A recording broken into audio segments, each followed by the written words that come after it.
I would also like to thank everybody for coming tonight and staying, because it's going to be a long night. We all recently know that Yogi Berra passed away. I had the privilege of listening to him one time when my son graduated from college, and one of his yogiisms was, "Listen up, guys. I have nothing to say here tonight, so I only say it once." So I hope I exceed Yogi's and your expectations tonight. What sets me apart from the other applicants? I think it's experience, and it's recent experience as a commissioner. I was reading recently about Ben Carson, and Ben Carson is a physician who's running for the U.S. presidency. And he said, "I fix things. That's what I do." And that's what I do every day.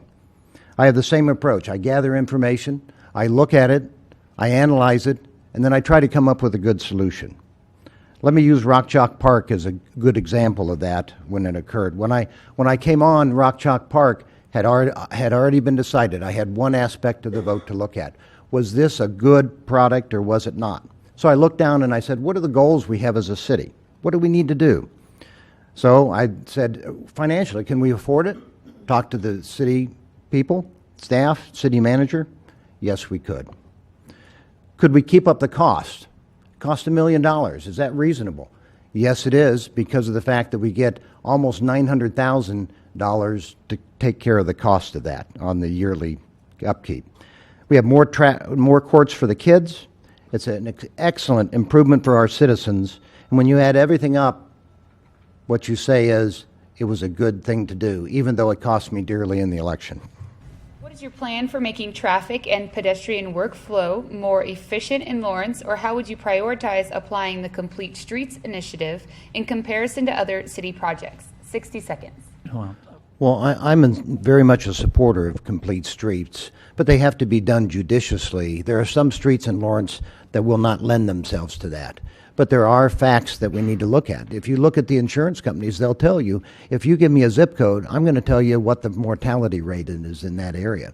And the reason for that, because if you can't walk, you can't do exercise and you can't do activity. So we do need to promote that. If you look at roundabouts, I personally hate roundabouts, but they're much safer. When I go to the roundabout on the west side of town now on Wakarusa, I find that it's very well done, and when you come to the 4-lane stop sign, there's about 18 cars lined up there. There's never any cars at the other one, and there hasn't been any conflict. So if they're done judiciously and right, and it's based on facts. We had a young man come to town who's an expert at this, and I walked around the city on the east side, and it was amazing what you can learn about these type of concepts if you go and educate yourself about them. So once they've educated me, I thought judiciously they're a good idea. Question is, speak to the state of affordable housing in Lawrence. This is more than a 60-second question, and it's a very difficult one. First of all, I was proud of the City Commission because they're starting to set up affordable housing, and I believe that. And there are many reasons that I believe it, but if you go to the VEX studies and you look at those studies where they took people and looked at life problems, and one of them was not having housing, and then were they abused?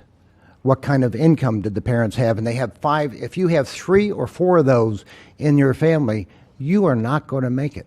You are not going to be a successful adult.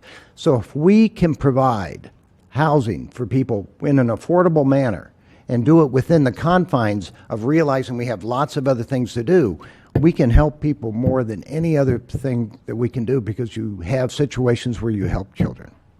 House, where do you think growth in Lawrence should be directed in the future, address retail development such as the South Point project? I don't think the City Commission should be saying exactly what you do, exactly where, but we should have recommendations about what type of things that should be done. I think the present plan and the new one will help do that. When you look at the South Point, there's hundreds of thousands of square feet that are now in the South area plan, excess of what it was planned for. Well, it's not a static unit. It's not a static concept. That is where 2 major roads lead. There's going to be something there. So what we should do is try to create a situation where something that goes there is to the benefit of the city. And the initial project that was there probably was too big. I never saw it. But certainly the Planning Commission did and turned it down. The new one, boy, that sounds a lot better. And And to me, and that's the type of growth that we need. We also need it on the west side of town. But at the same time, we need to have regulations that allow us to say what type of things, but we shouldn't be directing who comes and who does where. The question is, what qualities will you look for in our new city manager? I think we need to have a city manager that works well with people. I think he needs to understand all parts of Lawrence. I think he needs to understand that we've been through quite a difficult time with both transparency and also in the forms of government. I think he needs to be experienced. He needs to have several previous experiences where he's led cities or he's had a significant part in doing that. I think we need somebody who understands business, who understands how to bring more business here to Lawrence, how to fill up Venture Park and how to do those things, but at the same time to protect all the neighborhood areas so that we don't lose the uniqueness of the city. He needs to understand the fact that downtown is very important and it's to the Lawrence people, and to take that into account when we do things, but that's not the only thing we do.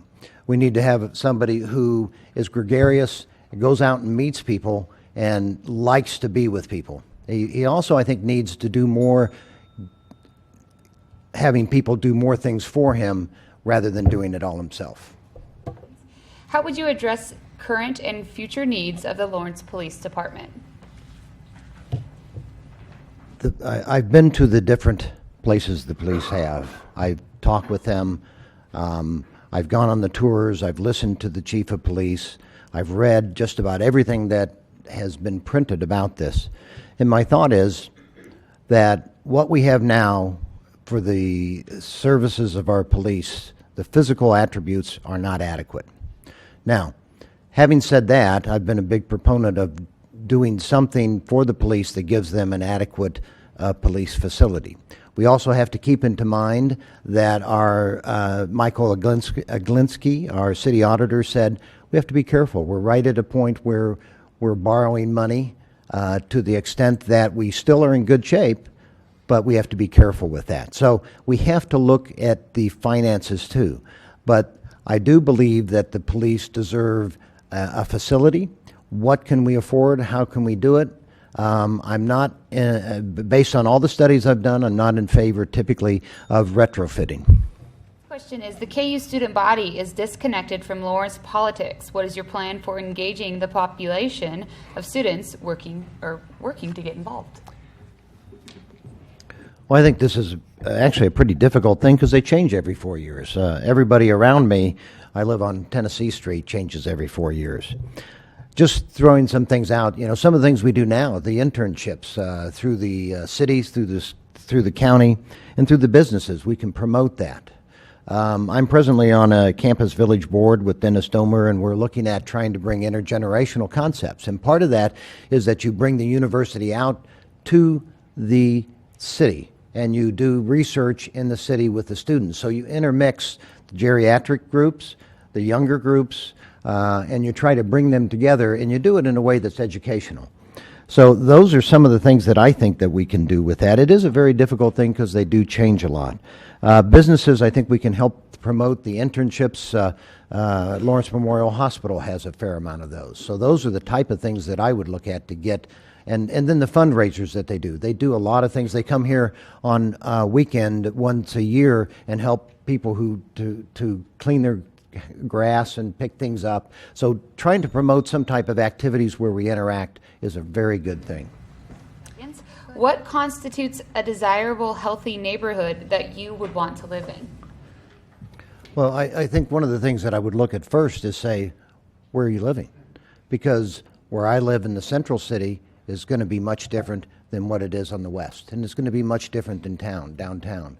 But still the concepts are going to be the same. You want to promote community. And how do you do that? Well, you promote the ability for them for walkability. That's where the concept of complete streets comes in. Because you want to encourage people to get out and to mingle and intermix with each other. So you want to have that situation, that type of thing occur in any of those three places. But the specific things that you would do for those three different areas would be different. And you'd have to understand and gather data, analyze that data, and then come back and say, what can I do downtown? How do we want downtown to look? How do we want to get people around? You know, the bus system, things like that. We need to encourage the ability to intermingle and mix, and we need to promote those activities which cause that. What do you propose to make sure Lawrence provides for itself a communication and information infrastructure for the 21st century, i.e., municipal-wide fiber optic broadband internet, Chattanooga muni-owned model, KC Google/corporate model, or what else? The city of Lawrence owns a significant amount of fiber, 128 fibers, 256 fibers, virtually circumferential around the city. So if anything happens, it breaks, we still have connectivity. We need to utilize that. We have a situation where we've had companies come to town that either was of questionable reputability or were young, and we need to encourage us going out and looking at using that leverage that we have to promote the fiber, to promote coming in. But I think we have to be very careful when we do that, because when companies come in, they want to cherry pick. They want to go out where they can make the money. We need to be very protective of the entire cities, east and west and north and south, that we get cable to all of them, and we don't let them cherry pick and not provide the internet capabilities to just specific parts of the city that can make money. So we have to be protective of that, but we have to encourage a business and climate where they can use that fiber that we have, and then the city benefits by the monies that we bring in. The question is, taking into account that the East Lawrence neighborhood did not ask for the East 9th project or participate in the development of the Art Place grant, do you feel that project's process has been fair? I actually think the city did a pretty good job with this. And the reason I think they did is because they came out with a concept. They had multiple meetings. They went to the East Lawrence Neighborhood Association. They appointed a group. The group had representatives from many parts of the city. East Lawrence, also from the community for arts on the west side. And they tried. But, you know, it didn't go over too well. And if it didn't go over too well, they came back and said, okay, people are unhappy. Let's reevaluate what they did. So they had another meeting. They appointed some more people. They tried to get those voices there. They tried to listen to them, and they're still listening to them. Now, you can't solve all the problems that people have when you make change, because some people don't like change. But what you have to do is to look at that and say, when you look at the entire city and look at the negatives for the east part, the positives for the east part, and then what goes for the entire city, is this a good project? And I think overall it's a great project, and I think it's a good example where there was a lot of controversy. It was met, it was looked at, it was not ignored, and I think it came through, and it's still in the process of doing that. We still don't have total agreement, but we still have a good project. The question is, what is your top priority, that has not been mentioned so far? You have 60 seconds. I guess I would say the bus system, because the bus system is so important to so many of my patients, to get to and from work, to get to and from parts of the city, to shopping, transportation, because a lot of people don't have transportation. And I think the bus system right now, we're facing not a crisis today, but in about 3 years, when we have the sundown of the sales tax, we need to have a bus system that I think is still supported. And we as a city commission, I think, need to create an environment that the public has trust, that we know what we're doing, that we're going to have a bus system. We need to have some type of centralized bus area. I think we need to solve that problem. And whether exactly where it is, I have done a fair amount of studying. That's not the point now, but I think the point is to create a bus system that will help us in the future, because I think that's one of the things that's unique about Lawrence, and the last election was overwhelmingly positive. Let's support people who need transportation. Another question? My question is for Dr. Riordan. There were people who, after the election, said you and the other incumbent who didn't win might have been hung with some of the things on the commission that might not have fallen directly on your shoulders. And you kind of defended some of the unpopular issues that you might have gotten called out on. Do you think there was anything that you either got blamed for that you didn't have a hand on, or there was an issue from your previous tenure that you think the commission got wrong that we should know about? I'm not sure what you mean by we should know about. If there's anything that, I mean, you got kind of hit on Rock Chalk Park, and okay. the other thing I can't find in our notes. So is there anything that you disagree with that you think we should put into our evaluation? Well, I think many times when you're up here and you're trying to decide things, and decisions are made, it's easy for the public sometimes not to understand. It was easy, when I talked to people, they didn't understand. Most of them didn't understand. I wasn't on the commission when any of that was done. I tried during the election, but as you can see tonight, I'm not a great public speaker. I'm much better one-on-one, looking you in the eye and talking to you. When I did that with citizens, I was very effective getting them to understand what was going on in the city and why, and they felt much better after I talked to them. I think Lawrence many times is a national leader in many things that we do. And one of the things that we did this last election was what's going on you see in the national election right now. And that is who's leading, not politicians.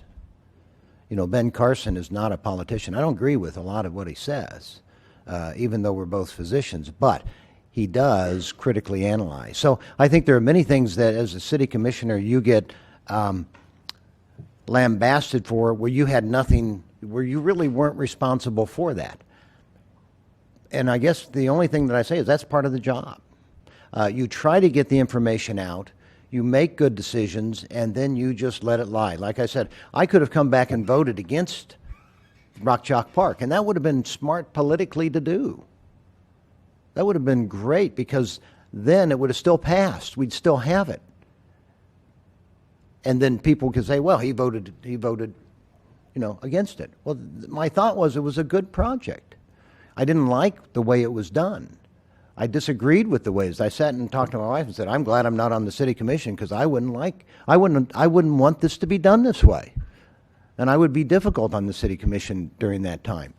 But I wasn't. But the city has a hard time understanding that, and there's a lot of misinformation, and it just comes down to, boy, you get hung with things that you really didn't do, and people forget the things that you did, but that didn't stop me. That didn't change. And I do the same thing again. So I guess if I get information out, I might be better off if I could talk to 93,000 people in Lawrence. I'd be okay. Thank you. Next question. Dennis? I have a question. I'm not entirely sure who I want to ask. I guess I'll ask Dr. Riordan because he was more directly involved in this. We were talking about the East 9th Street project and how several people said that they thought it would enhance the property values of the people in the community, and that would be a good thing. But how would you deal with the fact that if you enhance those property values for the existing owners, and yet their only way to realize that increased value is to sell their home and move, and their property tax goes up and they can't afford to pay it, how would you suggest we address that problem? It's called gentrification. It's a national term that you look at, and that you're going to have difficulty with that because of the fact you want to create that corridor where you take the arts district and the downtown and connect them and create a vibrant new area and a complete street. At the same time, you're going to improve that area. And then the values are going to go up and the taxes are going to go up. So what you try to do is not create a situation where that gets out of hand. You try to do zoning. You know, we did about 19 historic structures in that part of the city. And what happens when you do that on a local basis? It's no longer true on the state basis, but on the local basis. What you do is within 250 feet of that, you have to be able to go before a board and get that okayed. You don't just have carte blanche. So you can create zoning areas where it would make it difficult to make that So you all of a sudden have lots of restaurants and lots of things that bring too many people into that area. I think you can do that. And then the historic designations also help you do that. So I think we have some tools in our toolbox that we can help people. But once again, I think the best statement was we lost their trust. And we tried, but we didn't do very well. So we came back and said, okay, let's try again. And we did better the second time, but we're not perfect yet. But I think those are the type of situations where you keep working with the people and you keep saying, what are we doing wrong? How can we get it right? How can we minimize this? Because you can't make it not happen. You can't improve and then not have increased property values. And part of that's good, part of it's bad. And then you look at it, what does it do for the rest of the city? Is the goal of this to help the city? And if you help the city the most and you meet your goals, even though you might not be able to help everybody in East Lawrence, you still should consider doing it. But you can protect people with using historic preservation, you can use it with zoning, and you can take into account, but mainly you have to talk with them and say, we're listening. We want to not do this and create a negative situation, but we want to create a situation where you trust again.